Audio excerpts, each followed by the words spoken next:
Anyway, let's move on. So today we are going to discuss our unit third, that is a poem named Try Again. What a nice name, basically. So before discussing about the title of the poem, I think so it will be more appropriate to talk about what is a poem actually, right? A poem is a collection of spoken or written words, right? क्या होती है जी poem? A poem is a collection of spoken or written words that expresses ideas or emotions in a powerfully vivid and imaginative style. यहाँ तक आपने अपनी mind में रखना है इस चीज़ को कि जो पोइम होती है वो क्या होती है, कलेक्शन होती है स्पोकन और रिटन वर्ड्स, ठीक है, किसी ने कहे होंगे वो वर्ड्स या फिर वो वर्ड्स जो किसी ने लिखे हैं, एक्सप्रेस्ड आइडियाज़ होंगे, इमोशंस होंगे, powerfully vivid and imaginative style. ये नहीं होता, मतलब सीधी सीधी बात नहीं कह दी जाती। फॉर एग्ज़ाम्पल जैसे अगर हम ट्राई अगेन को ही देखेंगे, सीधा सीधा भी वो ये कह सकता था 2 लाइन्स के अंदर that it is necessary to try again in our life, so we should not lose hope and that's all.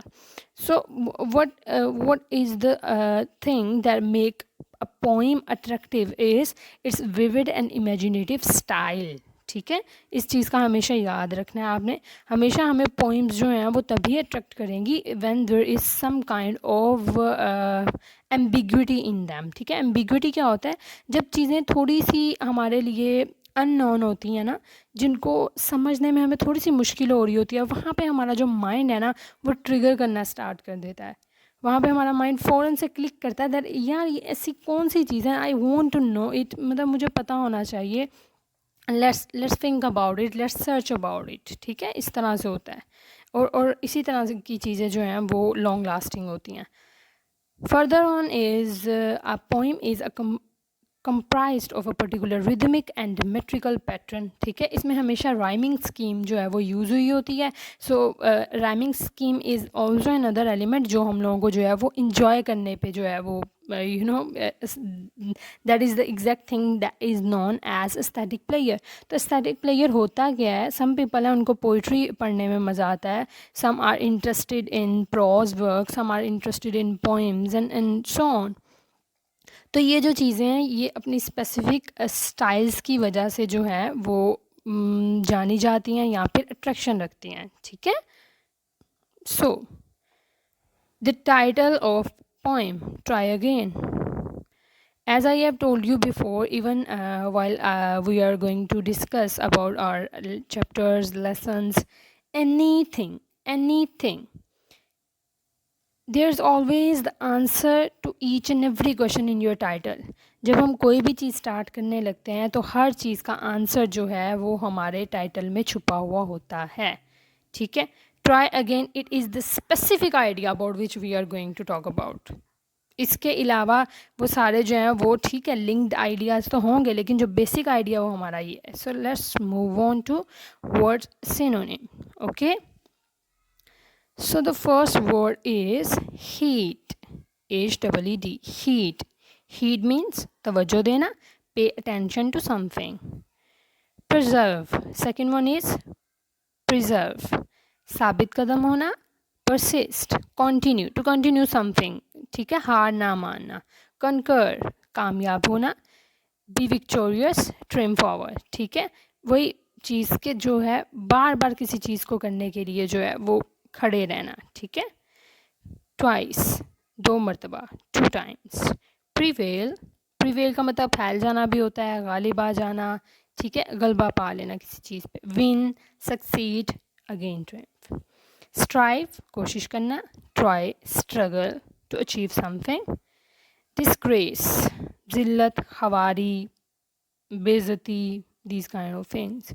Dishonor, shame, humiliation, वो सारी चीज़ें जो स्टूडेंट्स फील करते हैं ना जब कभी भी थोड़ी सी भी जो है वो टीचर के सामने कभी क्लास में कोई ऐसी बात हो जाती है तो समटाइम्स टीचर सारा पढ़ा रही होती हैं, this one is very much common in students.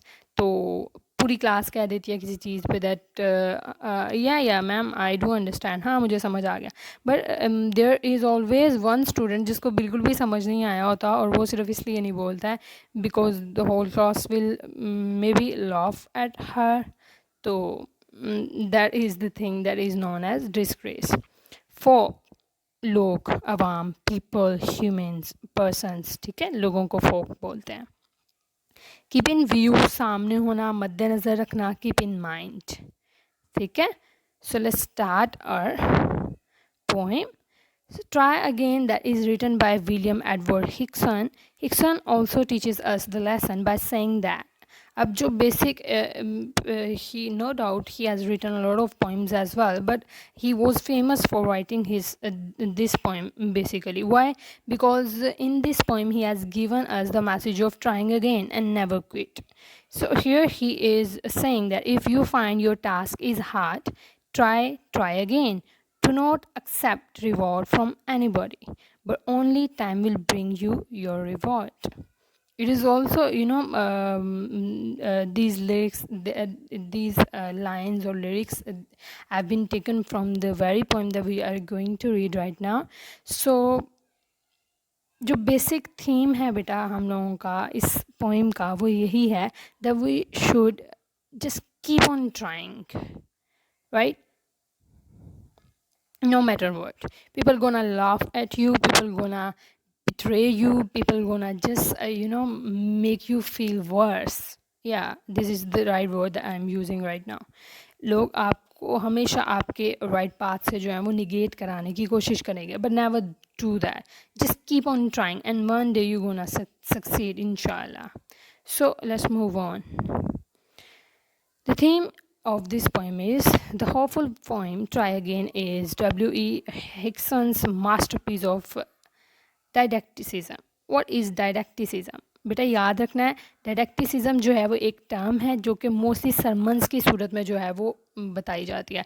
अब आप सोच रहे होगे सरमन्स क्या होते हैं, राइट? सो जो डायडेक्टिसिज्म है बेसिकली बेटा वो चीज़ ये होती है जब हम किसी को कह लो मॉरल वैल्यूज से रिलेटेड कुछ सिखाना चाह रहे होते हैं किसी भी अपने वर्क ऑफ आर्ट के थ्रू, तो उसको जो है वो कह सकते हैं हम that it is a piece of didacticism, because here he is telling us about the very the obviously the thing that is related to our morality. Try again का बता रहा है ना, बता रहा है हमें हर चीज़ का, तो वो हमें एक बहुत अच्छा मैसेज दे रहा है जिसको हम इखलाकी सबक बोल सकते हैं, ठीक है. एक ऐसी चीज़ बता रहा है जिससे तमाम इंसानियत का भला हो सकता है. That is known as didacticism. This thought-provoking poem is composed in alternate and chain rhyme pattern which helps to emphasize on the motive try again. अब उसने कहा है कि उसने लिखा उसको कंपोज इस तरह से किया है, ठीक है, जिसमें हमें चेन राइम पैटर्न मिलता है. चेन राइम पैटर्न का क्या मतलब है? उसका मतलब ये होता है कि हर चीज़ जो है वो इंटरलिंक्ड है, एक चेन के थ्रू चल रही है. हमें लगेगा नहीं कहीं भी कि वो उसका आइडिया जो है वो अभी थोड़ा सा स्किप हो रहा है.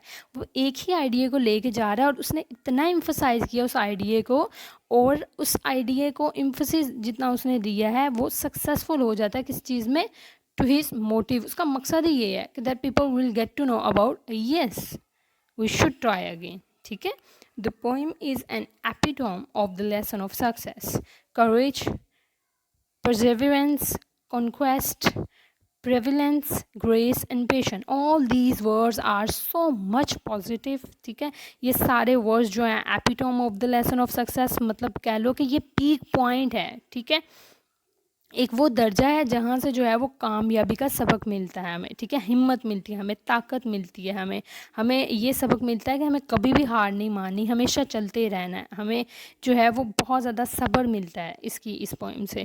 The message of the poem is universal, no doubt. Universal कैसे है? जैसे मैंने अभी बताया एक मॉरल उसने चीज़ बता दी है, एंड मॉरल डीड्स और मॉरल वैल्यूज़ और moral ethics and norms, each and everything is always the same for all of the society. तो not only for society, as a human being ये एक यूनिवर्सल ट्रूथ है that we must try again, right. So one must not surrender to the challenges और hurdles. सबकी life में कोई ना कोई जो है वो मुश्किल तो होती है, right.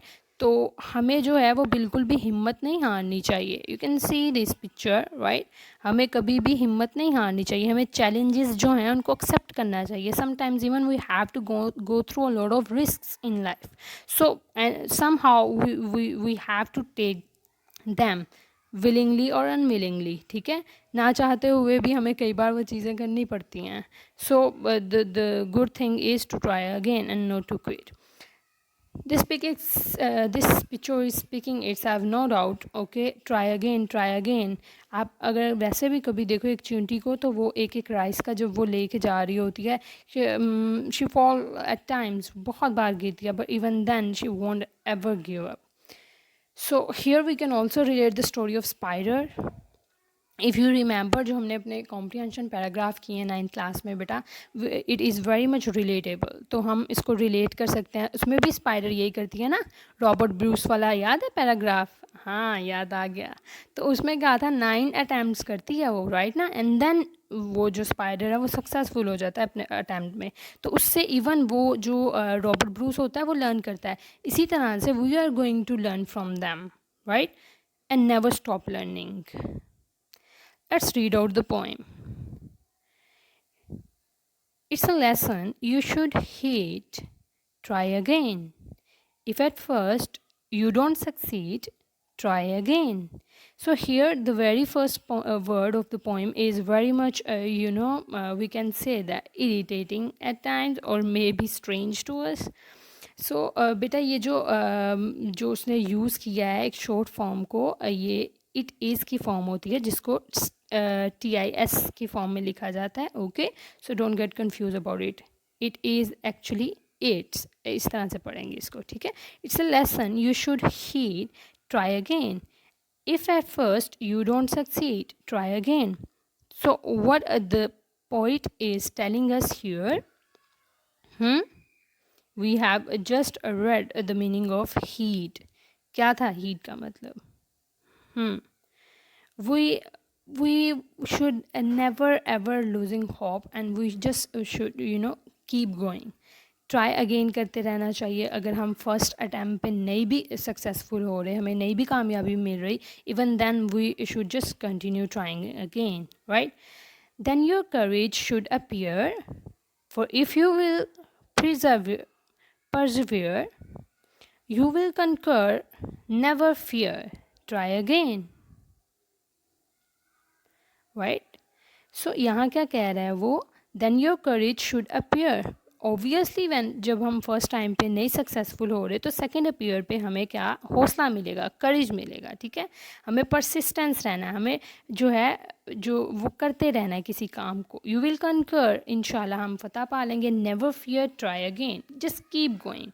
The very first stanza of this poem is full of, we can say that motivational thing, full of motivation है. जो फर्स्ट पैसेज है, कितने अच्छे तरीके से वो हमें जस्ट यही समझा रहा है that we should not lose heart, we should just keep going. So the very first question is, what does the word persevere means? ठीक है, persevere means क्या है होता है बेटा? अगेन कीप गोइंग, वो चीज़ जो परसिस्टेंट रहती है, बार बार करना किसी चीज़ को.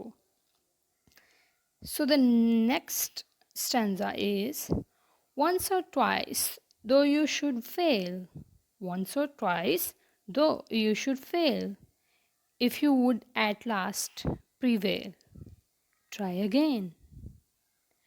Once or twice though you should fail, ठीक है ना, फेल होना ज़रूरी है लाइफ में. हमेशा सक्सेस ही तो नहीं पा सकते हम.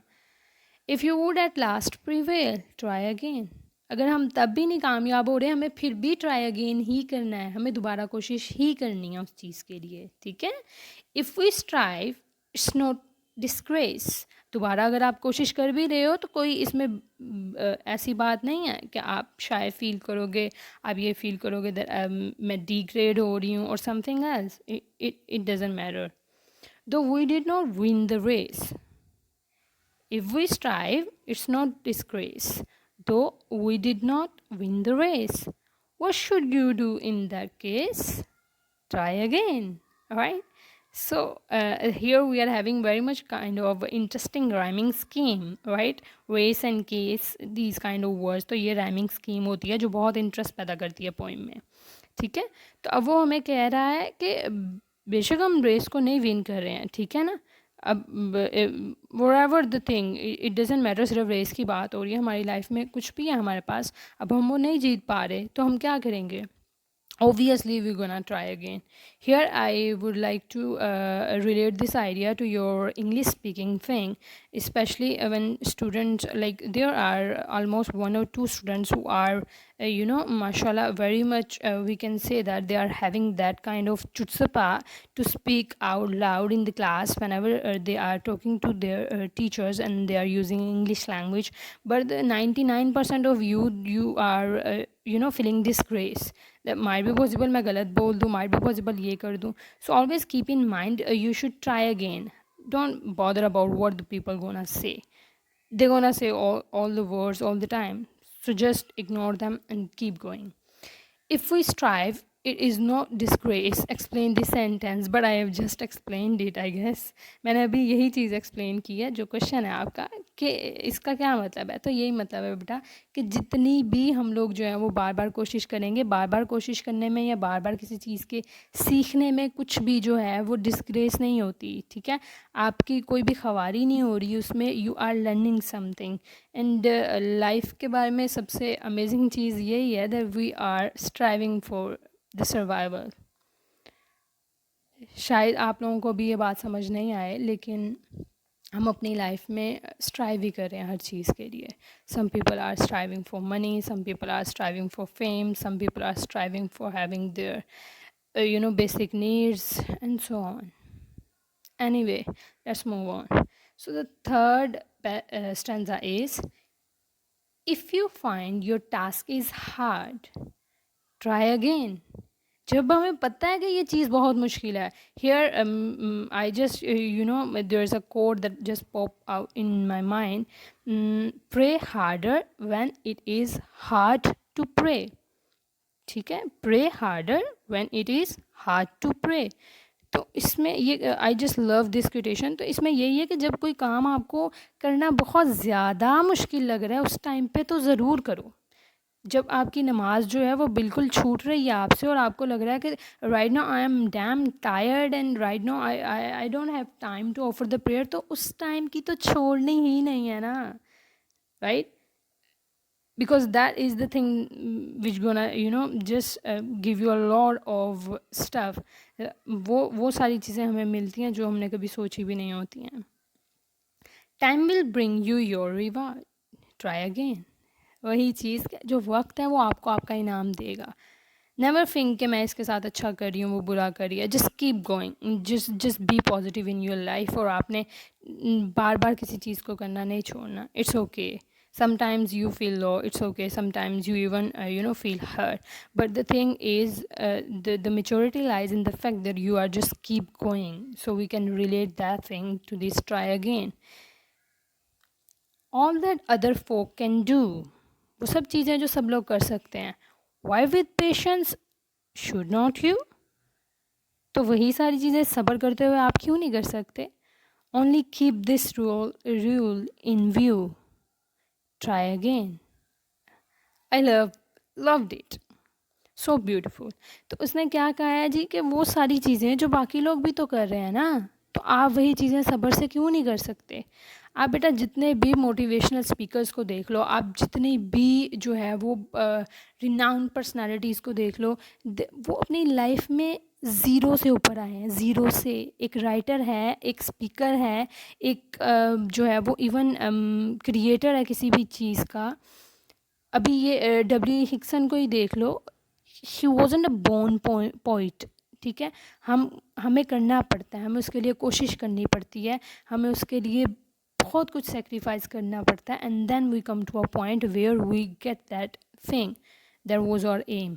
सो नेवर स्टॉप ट्राइंग. आप लोग भी अपनी लाइफ में जो बनना चाहते हो, just keep going.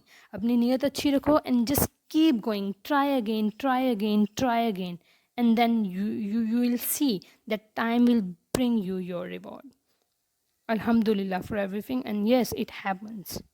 Why is the the poet repeating the sentence try again. हाँ जी जी, वो क्यों कर रहा है, बार बार रिपीट क्यों कर रहा है? हम किसी भी बात को तभी रिपीट करते हैं बार बार when we want when we want our audience to look over that word, to think about that word, to create attraction in that word। ठीक है, हम तभी एक बात को बार बार दोहराते हैं जब हमें वो चीज़, हम चाहते हैं कि कोई वो समझ ले आइडिया को। ठीक है, सो सिंपल वर्ड्स में because he want to emphasise this idea of trying again, वो चाह रहा है पोइट के जो पूरी यूनिवर्स है वो इसी रूल पे चले और इसको समझे। That is why he is using this sentence try again time and again, right? So that was all, girls. I hope you have understand it. And again, after this, I hope that you people you people are watching the videos on my YouTube channel and you are subscribing it as well. Kindly open the link and start watching the videos. I am going to post other grammar stuff as well, so keep watching these videos and keep searching, keep subscribing. We are going to do all these things for you especially. So और भी जो students हैं आपके जितने fellows हैं, kindly share this page with them, and I would love to teach you a lot of other things. So let's move on to our assignment. So assignment for you is, do read the poem twice for better understanding. Write down word synonym on your register. Don't forget the theme of the poem as it's gonna help you a lot in difficult times of your life as well. तो सिर्फ इस poem को जो है वो study की हद तक नहीं लेना। Now you are at the stage of your life जहाँ पे ऐसी चीज़ें आपको बहुत हेल्प करने वाली हैं, तो बहुत अच्छे से इसको समझना है and try to relate yourself to it, right? You will have your summary in form of PDF file, so try